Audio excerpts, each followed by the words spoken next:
I was 7 years old the first time I stood on a kitchen chair, held a raw hamburger patty up to a moldy, water-stained ceiling, and threw it as hard as I could.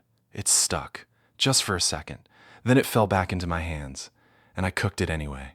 And I fed it to the man who beat me. This isn't a story about a criminal mastermind or a corporate takedown. This is something quieter, and honestly, something sadder.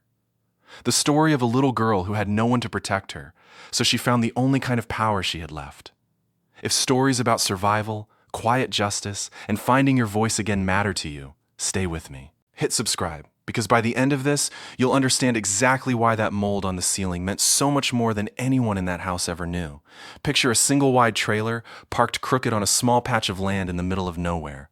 The roof leaks when it rains. The walls sweat in the summer. And in the kitchen, right above the stove, there's a ceiling gone soft and dark with water damage, mold blooming in patches like a bruise that never heals.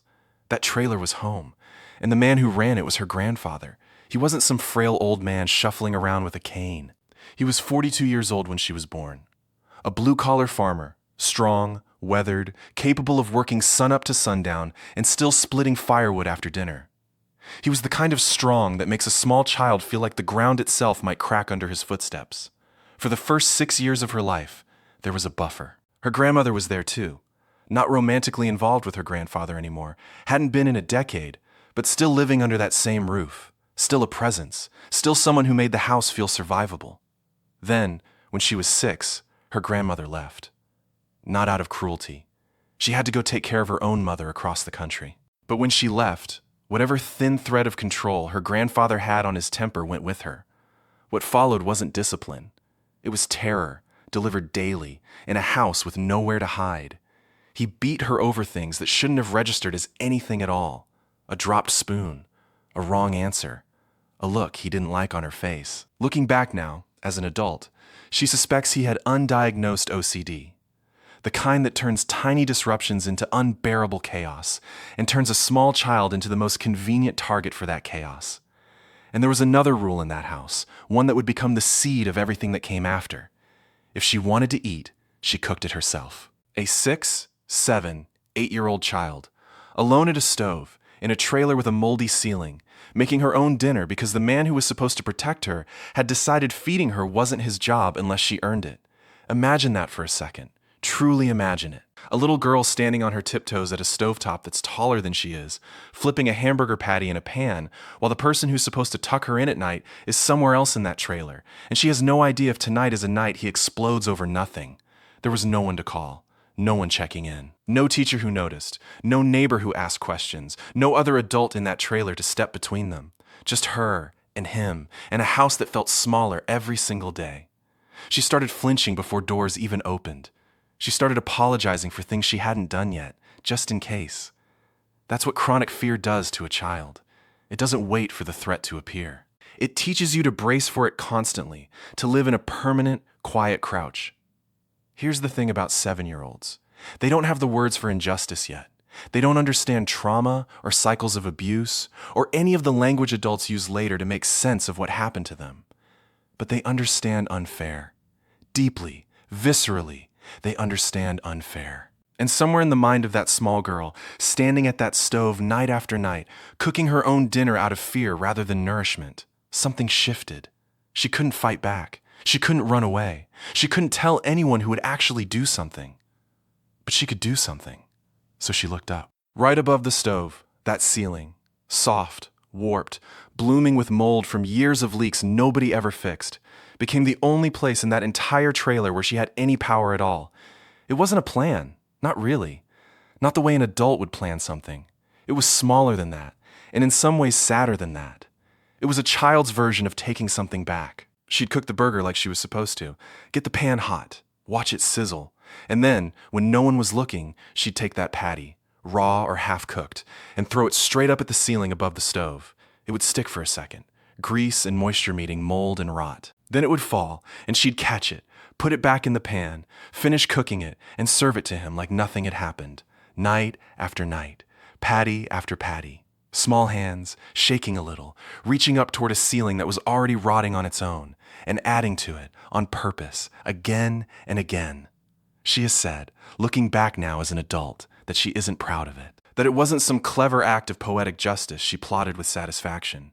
It was survival logic. It was the twisted arithmetic a traumatized child does in their head. He hurts me. I can't stop him, but I can do this. For months, maybe close to a year. This became her secret. The one thing in that house that belonged entirely to her. Every time that meat hit the ceiling and came back down, something in her chest loosened, just slightly. Not triumph exactly, just release. A pressure valve for a child who had absolutely nowhere else to put her fear and her rage. And every single night, he ate what she made him, never knowing, never once looking up. When she was 12, her grandmother finally moved back into the trailer. One of the very first things she noticed, because grandmothers notice everything about a kitchen, were the stains on the ceiling above the stove.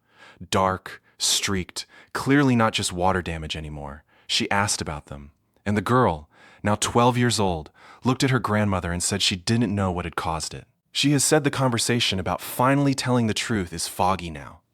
It happened, at some point, years later, but the details blur. What's crystal clear, though, is this.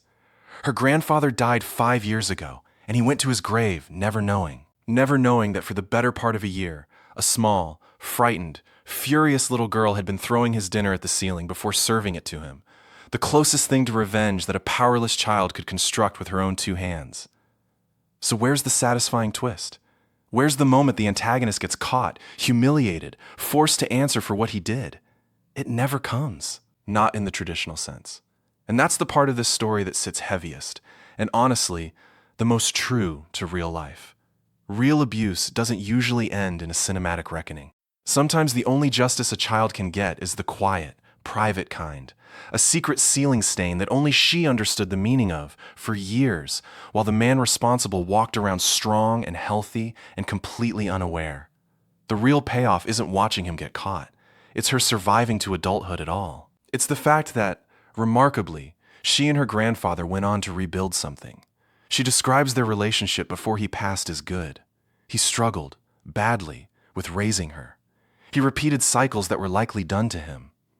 That doesn't excuse the daily beatings, the fear, the meals earned rather than given. But somewhere between the girl throwing hamburgers at a moldy ceiling and the woman she became, there was enough healing that they found a version of peace before he died. The real victory is her, at 27 years old now, still doing the hardest work there is, rebuilding the confidence that was taken from her one meal, one flinch, one bruise at a time, and choosing to tell this story instead of burying it. There's no ceiling to point to that proves what happened to her. No court case, no confession, no dramatic confrontation. Just a stain, a secret, and a little girl who found one small way to survive an unsurvivable situation. Sometimes justice isn't loud. Sometimes it's a 7-year-old girl reclaiming 5 seconds of power in a kitchen where she had none, and an adult, decades later, finally being able to say this happened to me, and it wasn't my foresight. If this story affected you the way it affected me, putting it together, do me a favor. Hit that like button, and if you're comfortable, share in the comments. Have you ever had to find your own small, quiet way of surviving something no one else was protecting you from? Your voice matters here, and so does hers. And if you want more real stories like this one, stories about survival, resilience, and the complicated, messy road toward healing, subscribe, because there are more voices waiting to be heard. If you or someone you know is dealing with the effects of childhood abuse, please know that support is available, and reaching out to a counselor or trusted professional can make a real difference.